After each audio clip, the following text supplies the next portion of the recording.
If if if I terus gimana ya? Gimana ya caranya bikin pengandaian dalam bahasa Inggris?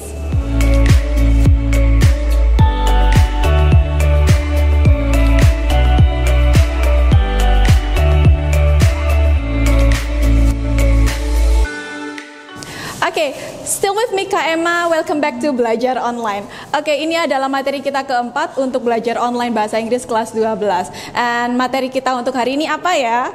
Oke, tadi kalian sudah lihat di tampilan awal, Kak Emma bingung nih bikin kalimat pengandaian dalam bahasa Inggris bagaimana. Kalian pengen tahu caranya bagaimana? Yuk kita lihat sama-sama. Oke guys, jadi gini, kita mulai dulu dengan tipikal kalimat pengandaian dalam bahasa Inggris. So actually in English we have three types of conditional sentences. The first type is what we call true in present, ya, or true present or future. Maksudnya adalah hal tersebut mungkin, pengandaian tersebut mungkin terjadi. Jadi apa yang kita pikirkan itu bisa terjadi di kondisi sekarang atau masa yang akan datang. Biasanya untuk tense-nya setelah if itu diikuti oleh bentuk simple present, atau bisa juga present nanti untuk klausa selanjutnya present diikuti oleh will atau future. Kemudian untuk yang bentuk yang kedua guys, di sini kita punya yang namanya untrue in present or future. Nah, maksudnya bagaimana? Berarti hal tersebut tidak akan terjadi untuk kondisi sekarang atau masa yang akan datang. Nah, untuk the third type kita punya apa guys? Jadi di sini kita punya untrue in the past, ya. Jadi hal tersebut tidak terjadi atau tidak mungkin terjadi di masa lalu. Masa lalu aja nggak terjadi, apalagi yang sekarang. So itu tadi sobat pintar beberapa jenis dari conditional sentence yang ada di dalam bahasa Inggris. Tapi apakah kita perlu belajar itu semua untuk hari ini? Enggak sobat pintar. Jadi sobat pintar untuk materi kita yang sekarang hanya fokus untuk yang tipe yang pertama. Materinya apa saja? Nah, di sini kita Kak Emma punya grammar review nih. Nah, yang pertama judulnya adalah true in present or future. Bagaimana cara membuatnya? Jadi gini, ketika kita membuat kalimat pengandaian, pasti di sana ada yang namanya anak kalimat dan juga induk kalimat. Anak kalimat itu apa? Nah, kalau di dalam bahasa Inggris ini, sobat pintar, biasanya di depannya ada if-nya.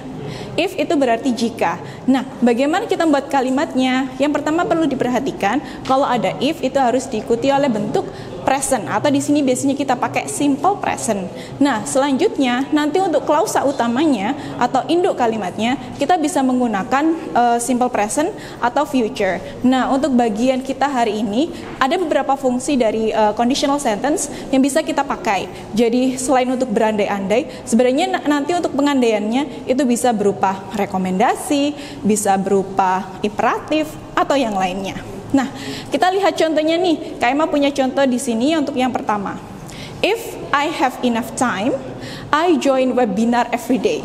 Sekarang musim webinar ya, jadi kalian bisa menggunakan kalimat pengandaian. If I have enough time, jika saya punya banyak waktu, klausa utamanya, I join webinar every day. Hal tersebut mungkin kalau sobat pintar semuanya punya banyak waktu, bisa mengikuti webinar.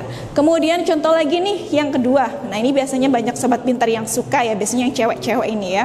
If I have enough time, I'll watch Korean drama later on tonight. Oke, perhatikan kalimatnya. If I have enough time, jika kita punya banyak waktu, I'll watch Korean drama later on tonight. Oke, itu contohnya tadi ya sobat pintar. Nah, nanti sobat pintar jangan lupa di rumah praktek membuat kalimat pengandaian yang mungkin terjadi di masa sekarang atau masa yang akan datang. Nah, sekarang kita lihat beberapa fungsi dari kalimat pengandaian. Yang pertama di sini kalian bisa menggunakan kalimat pengandaian beserta saran. Contohnya bagaimana? Jadi kita punya if clause dulu, baru nanti selanjutnya dikasih suggestion. Contohnya apa? Nah, karena ini Kak Emma aslinya orang Gresik ya, Kota Pudak, Kak Emma punya contoh nih. If you go to Gresik, visit the beautiful beach in Dalegan. Oke, jadi sekalian promo ya tourism place yang ada di Gresik. Perhatikan kalimat yang pertama, if clause-nya. If you go to Gresik, mungkin ya kalian datang ke Gresik, you visit a beautiful beach in Dalegan. Kalian bisa melihat atau bisa mengunjungi pantai yang indah di Dalegan. Kemudian ada contoh lagi yang lainnya, masih masuk suggestion ya untuk bagian selanjutnya. If you want to get the best price, why don't you shop online? If you want to get the best price, itu adalah if clause-nya. Jadi kalau sobat pintar pengen dapat harga yang terbaik, yang paling murah lah istilahnya, why don't you shop online? Kenapa nggak belanja online? Sekarang lagi musimnya online ya. Itu contohnya. Jadi kita ngasih saran nih di sini. Sarannya apa saja? Yang pertama ada visit a beautiful beach in Dalagan. Saran yang kedua bisa menggunakan why don't you shop online. Itu untuk model yang pertama dari kalimat pengandaian. Model yang lain, kalian bisa menggunakan kalimat pengandaian itu untuk reminder. Reminder itu seperti pengingat. Contohnya bagaimana? Sobat Pintar lihat contohnya. If you want to come on time, kalau Sobat Pintar pengen datang tepat waktu, you have to go earlier because the traffic is heavy. Okay? If you want to come on time, itu adalah if clause-nya, kalimat pengandaian. Kalau pengen datang tepat waktu, you have to go earlier. Harus berangkat lebih awal because the traffic is heavy, karena macetnya parah. Itu contoh, jadi reminder. Jadi yang nanti diajak ngomong, kalau Sobat Pintar menggunakan kalimat ini, mereka akan diberikan saran atau pengingat bahwasanya kalau pengen datang on time harus berangkat lebih awal. Selanjutnya Sobat Pintar, ada jenis lagi nih materi untuk ada bentuk lain atau fungsi lain dari conditional sentence tipe pertama ya. Jadi selain untuk berandai-andai yang mungkin, kita juga bisa menggunakan conditional sentence type 1 ini untuk imperatif. Imperatif berarti kita apa? Kita menyuruh seseorang untuk melakukan sesuatu. Itu mana dari imperatif. Contohnya bagaimana? If you want to enroll in that university, study harder and show your skills. Perhatikan yang pertama, if you want to enroll in that university, kalau Sobat Pintar ingin diterima di kampus tersebut, kampusnya terserah bisa mana aja sesuai yang Sobat Pintar inginkan, study harder and show your skill. Sobat Pintar harus belajar giat-giat dan juga menunjukkan kemampuan kalian. Selanjutnya nih Sobat Pintar, ada lagi fungsi dari conditional sentence. Tadi kalau sudah ada suggestion, ada imperatif, sekarang kita punya yang namanya general truth. Contohnya bagaimana? If your PPT slides are just black and white, kalau PPT Sobat Pintar cuma warnanya hitam dan putih, it will be very boring. Ya, itu pasti akan sangat membosankan. Dan itu memang beneran ya. Jadi anggap saja kalau slide-nya KM ini gambarnya hitam putih, pasti Sobat Pintar nggak mau lihat apa gambarnya hitam putih. Ya, that's going to be so boring. Oke? Nah, sekarang kita lihat untuk fungsi selanjutnya. Tadi sudah ada imperatif, sudah ada general truth. Sekarang Sobat Pintar lihat untuk fungsi lainnya, fungsi yang kelima. Di sana ada if clause plus a dream. Jadi Sobat Pintar bisa menggunakan if clause tersebut dengan gandengan mimpi. Maksudnya mimpi bagaimana nih? Kita coba lihat contohnya ya. If I am crowned Miss Indonesia, jika saya dinobatkan sebagai Putri Indonesia, kapan ya? Kayaknya usianya udah lewat Sobat Pintar. I dedicate myself to empower women to change the world. Perhatikan, if I am crowned Miss Indonesia, itu adalah kalimat pengandaian. Tapi untuk KMA ini sudah nggak berlaku ya, karena sudah melewati batas usia. Itu adalah pengandaiannya. Tapi kalau Sobat Pintar masih mungkin ya jadi Miss Indonesia, lihat klausa selanjutnya itu ada a dream-nya, ada berisi mimpi kalian. I dedicate myself to empower women to change the world.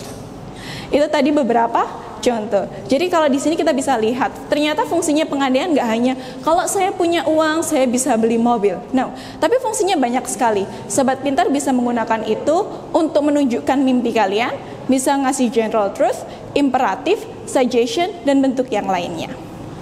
Oke? Nah, sekarang kita review semua materi yang sudah kita pelajari dalam 4 pertemuan ya. Jadi sudah ada 4 video, serta video hari ini. Kita sudah belajar apa saja sih? Sebelumnya kita sudah belajar bagaimana understand the text ya. Kalau kita perhatikan teksnya kemarin, di sini untuk teks yang kita pakai itu jenisnya adalah hortatory exposition. Fungsi dari hortatory exposition itu apa sih? Jadi di sini fungsi dari teks tersebut adalah to persuade the readers. Jadi di sini kalau kita kemarin baca ya bersama-sama, Sobat Pintar semuanya diajak untuk menikmati atau membayangkan kalau Sobat Pintar itu pergi ke Seattle. Ngapain aja sih di sana? Nah, kalau kita lihat strukturnya apa saja di dalam hortatory exposition tersebut, pertama di sana ada yang namanya thesis. Thesis itu apa? Statement or announcements of the issue. Kira-kira yang ingin dibahas di dalam teks tersebut itu apa sih? Nah, itu yang kita sebut sebagai thesis. Kemudian yang kedua, kita punya yang namanya argument. Argument itu apa? Nah, di sini arguments itu adalah kumpulan reasons atau alasan yang menunjukkan rekomendasi. Kalau kita lihat kemarin ada beberapa poin yang ditunjukkan oleh writer ketika kalian ingin mengunjungi Seattle atau ketika kalian berkunjung ke Seattle. Apa saja yang bisa dikunjungi? Spot-spot menarik apa saja yang bisa dikunjungi? Selanjutnya, di bagian terakhir itu biasanya ada yang namanya recommendation. Jadi setelah Sobat Pintar melalui semua bagian-bagian dari teks tersebut, di bagian akhir itu biasanya ada rekomendasi. Kira-kira conclusionnya apa sih atau penutupnya apa sih? Kenapa kita harus mengunjungi tempat itu? Kenapa kita harus begini atau yang lainnya? Itu adalah bagian dari contoh model dari hortatory exposition. Nah, Sobat Pintar juga perlu tahu ketika Sobat Pintar ingin membuat hortatory exposition, apa saja yang biasanya dimasukkan atau features apa saja sih yang bisa dipakai. Yang pertama, biasanya yang kita pakai adalah bentuk present. Apakah itu simple present? Apakah itu present perfect? Kenapa? Karena biasanya di sana kita menunjukkan fakta atau kita menunjukkan sesuatu atau describe something. Selanjutnya, biasanya ada enumeration, pemberian angka. Kemarin ada angka 1, 2, 3, dan sebagainya. Atau bisa jadi dengan menggunakan word seperti first, second, third, dan sebagainya. Selanjutnya, itu juga ada beberapa words yang menunjukkan mental process. Contohnya seperti feel, enjoy, realize, dan sebagainya. Sebagai bumbu, kalau di situ menunjukkan atau istilahnya untuk guide the readers bahwasanya the writer wants to persuade you to do something. Oke, nah kita lihat contohnya di sini. Kalau kita review kembali ke materi yang sebelumnya, if you visit Seattle, nah itu adalah sebagai tesisnya ya. Apa saja bisa dikunjungi? Reasonnya pertama ada sail to Bainbridge, Turnpike Place Market, dan sebagainya. Itu adalah details dari arguments yang diberikan oleh writer kepada reader supaya mengikuti sarannya. Dan di sini Sobat Pintar bisa memasukkan if clause dengan tambahan imperatif atau suggestions. Kalian bisa memasukkan itu di dalam komposisi kalian. Oke, nah Sobat Pintar, itu tadi beberapa rangkaian materi kita selama 4 pertemuan ini. Jadi Sobat Pintar sudah belajar banyak hal kan dengan Kak Emma. Yang pertama kita mulai dari understanding the text. Kemudian kemarin belajar apa lagi? Vocabulary in context. Kemudian ada pronunciation. Kemudian apalagi kemarin yang buat pertanyaan ya, completing information sama collecting informations. Kemudian di pertemuan ketiga kita belajar offering dan juga asking for help. Dan pertemuan hari ini kita belajar tentang conditional sentence type 1. Jadi Kaima berharap dalam 4 pertemuan ini kita bisa belajar banyak. Dan jangan lupa guys, Sobat Pintar semua harus tetap belajar.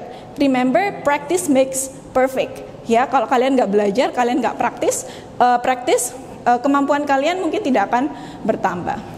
Okay, I guess that's all the materials for the day. If you want to watch our previous videos, you can see the links below.